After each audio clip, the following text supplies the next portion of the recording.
अस्सलाम वालेकुम। कच्ची को साफ़ करने का तरीका। जी हाँ, रमज़ान में बहुत ज़्यादा इस्तेमाल होती है।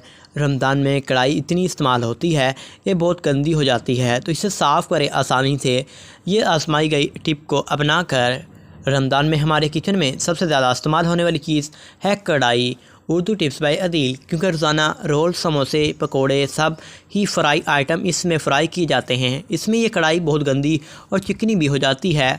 कढ़ाई गंदी होने की वजह से इसमें फ्राई होने वाली चीज़ों में भी ज़ायका नहीं रहता, इसलिए इसको साफ़ करना बेहद ही ज़रूरी है। Urdu tips by Adeel. तो चलिए फिर आज हम आपको कढ़ाई साफ़ करने के 2 आसान और आज़मूदा तरीके बता देते हैं, ताकि आपकी गंदी कढ़ाई हो साफ़ और अफ्तारी भी बने ख़ास।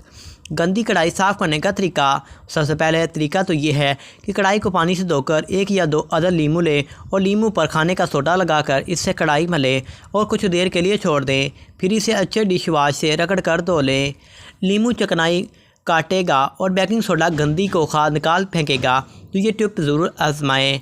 एक और टिप यह है कि कढ़ाई को तेज़ आंच पर तपने के लिए छोड़ दें और तब तक तपाएं कि इसकी स्याही छूट जाए। ये भी एक आज़मूदा तरीका है, इससे कढ़ाई के सारी कालक और चिकनाई उतर आएगी। फिर इसे डिश वाश से धो लें। तो लीजिए, हो गई आपकी चिकनाई वाली कढ़ाई साफ़ और चमकदार। आप तो उर्दू टिप्स बाय अदील को सब्सक्राइब कीजिएगा।